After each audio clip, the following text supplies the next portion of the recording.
Hi guys, welcome back to my channel humanities shorts. और आज हम पार्ट 6 कवर करने वाले हैं, class 12 psychology chapter 1 variation in psychological attributes.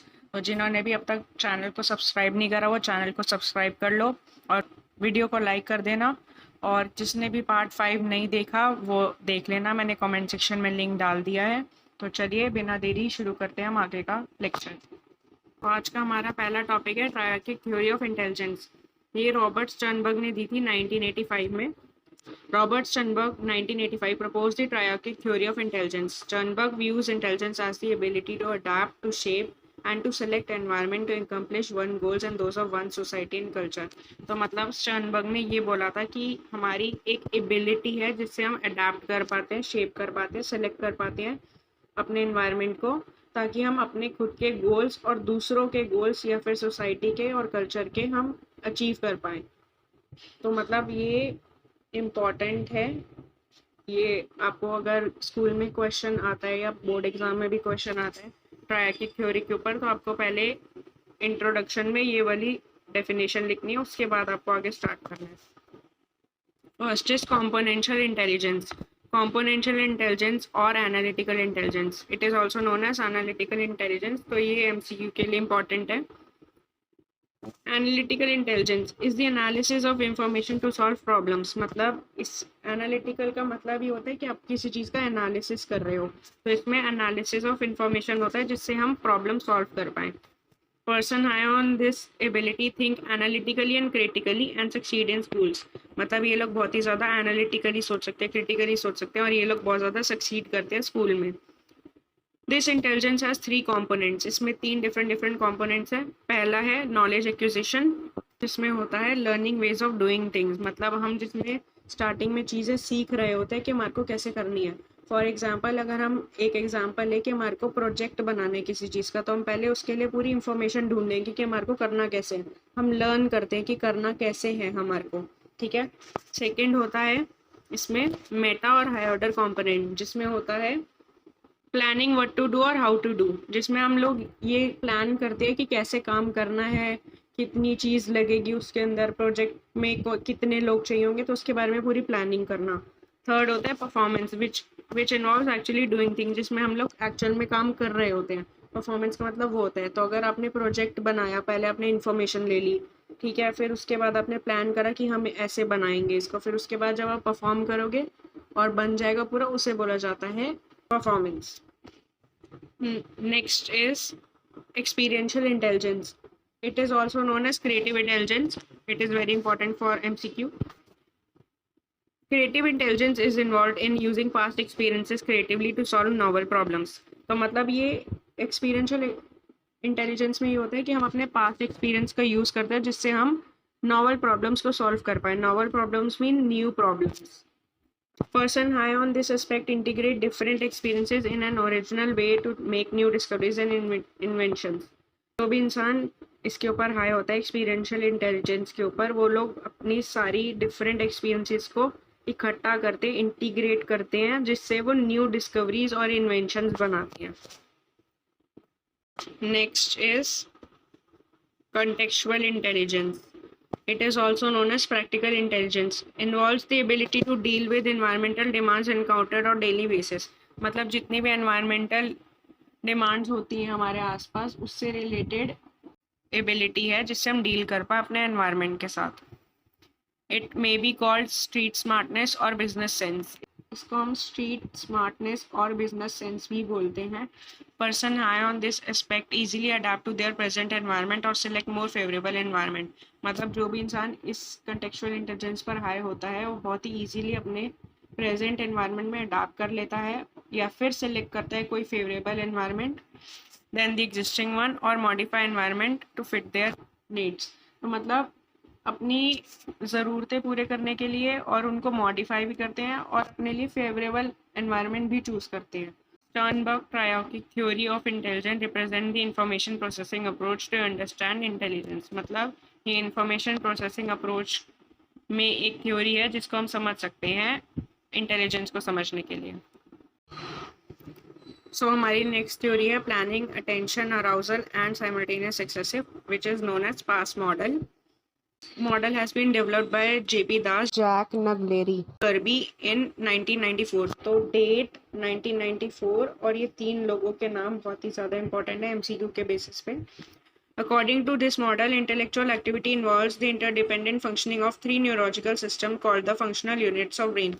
मतलब हमारे दिमाग के अंदर कुछ इंटेलेक्चुअल एक्टिविटी जो इन्वॉल्व होती है बहुत ज़्यादा इंटरडिपेंडेंट होती है, जिसमें तीन न्यूरोलॉजिकल सिस्टम है जिनको हम बोलते हैं फंक्शनल यूनिट्स ऑफ ब्रेन. ठीक है, तो पहला है अराउजल अटेंशन. अराउजल मतलब अलर्ट हो जाना एकदम से. State of arousal is basic to any behaviour as it helps us in attending to stimuli. Stimuli होता है जो कुछ चीज़ को ट्रिगर करता है हमारे अंदर. ठीक है, arousal and attention enable a person to process information. मतलब ये हमारे को बताता है कि आप प्रोसेस कर पाओ इंफॉर्मेशन को. हमारी अराउजल और अटेंशन को बढ़ा देता है, मतलब हमारे को अलर्ट कर देता है जिससे हम जितनी भी इंफॉर्मेशन है उसको प्रोसेस कर पाएँ.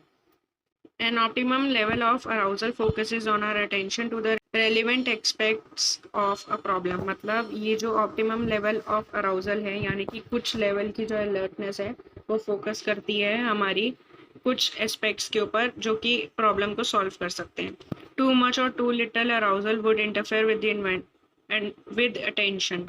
तो मतलब अगर बहुत ज़्यादा हो गया बहुत कम भी होगा alertness तो वो interfere कर सकते हैं हमारे attention के साथ.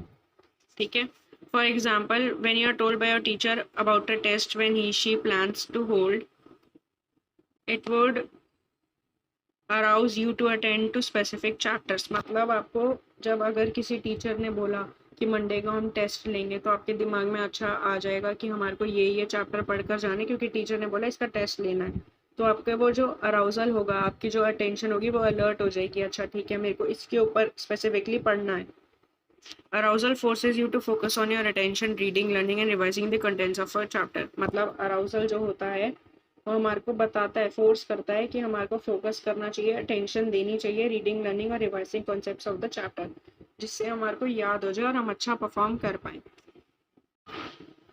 Next is simultaneous and successive processing. You can integrate the information into your knowledge system either simultaneously and successively. मतलब हम जितनी भी इंफॉर्मेशन को इकट्ठा कर लेंगे और अपनी नॉलेज के अंदर डाल देंगे, हम उसको दो तरीके से डाल सकते हैं, या साइमल्टेनियसली या सक्सेसिवली. प्रोसेसिंग का मतलब ही यही होता है कि किसी चीज़ को स्टोर करना. Simultaneous processing takes place when you perceive the relation among various concepts and integrate them into a meaningful pattern for comprehension. मतलब जब हम किसी चीज़ को परसीव करते हैं, उसको समझते हैं और उसको फिर एक मीनिंगफुल पैटर्न में या फिर किसी मीनिंगफुल चीज़ में बना देते हैं तो बोला जाता है उसको साइमल्टेनियस प्रोसेसिंग. ठीक है, अब इसमें एग्जांपल दे रखा है रेवंस प्रोग्रेसिव मैट्रिसेस टेस्ट. मतलब इसमें आपको 3-4 डिज़ाइन दे दिए जाते हैं, आपको बोला जाएगा कि आपको नेक्स्ट वाला फाइंड करना है. तो ये होता है RPM टेस्ट में. Next successive processing takes place when you remember all the information serially so that the recall of one leads to the recall of another. मतलब एक चीज़ को याद करने के लिए एक चीज़, मतलब अगर आप टेबल्स का एग्जांपल लो तो आपको पता है कि अगर आप 2 की टेबल याद कर रहे हो तो 2 के बाद 4 आता है तो आपको याद आ जाएगा. एक बोलोगे दूसरा याद आ जाएगा. तो एक चीज़ से दूसरी चीज़ को याद करना ही बोला जाता है सक्सेसिव प्रोसेसिंग. जैसे learning of digits, alphabets, multiplication tables. अगर हम ABCD का भी ले तो अगर हमारे को A पता लग गया तो हमारे को पता है B आएगा नेक्स्ट. तो हमारे को एक की चीज़ याद आ गई तो दूसरे से पता लग जाएगा कि हमारा दूसरा क्या है. Next is planning. After the information is attended and process, planning is activated. मतलब जब हम अराउजल हो गया हमारा, साइमल्टेनियस सक्सेसिव प्रोसेसिंग सब हो गई, उसके बाद हमारी थर्ड होती है प्लानिंग. ठीक है, इसमें होता है प्लानिंग में कि it allows us to think of possible courses of action, implement them and reach our target and evaluate their effectiveness. मतलब हम लोग इसमें सोचते हैं और थिंक करते हैं कि हम अपने पॉसिबल कोर्सेज ऑफ एक्शन कैसे करें, इम्प्लीमेंट कैसे करें, अपने टारगेट को रीच कैसे करें और उसको इवेल्युएट कैसे करें इन एक इफेक्टिवनेस उसमें. If the plan does not work, it is modified to suit the requirements of the task or situation. मतलब अगर आपने जो भी प्लानिंग करी है वो अगर कामयाब नहीं होती तो आप लोग को फिर से उसको मॉडिफाई करना पड़ता है जिससे आप जो भी अपना गोल रीच करना चाहते हो वो कर पाओ. जैसे इसमें एग्जांपल दे रखा है, जैसे आपको बोला था टीचर ने कि आपको पढ़कर आना है क्योंकि मंडे को मैं आपसे टेस्ट लूँगी, तो इसमें उसका आगे का ही दे रखा है. For example, to take the test scheduled by the teacher you would have to set a goals, plan a time schedule of study, gets clarification in case of problems, and if you're not able to tackle the chapters assigned for the test, you may have to think of other ways. Example, give more time study with your friend, example, to meet your goals.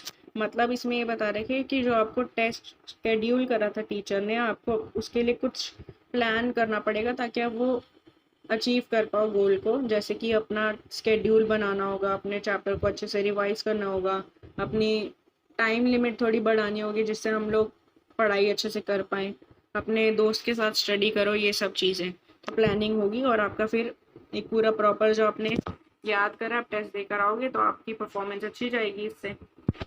ठीक है। और एक यहाँ पर सबसे important चीज़ जो paper में पूछी जा सकती है, इसमें बता रखा Das and Nagleri have developed a battery of tests known as cognitive assessment system. It consists of verbal as well as non-verbal tasks that measure basic cognitive function presumed to be independent of schooling.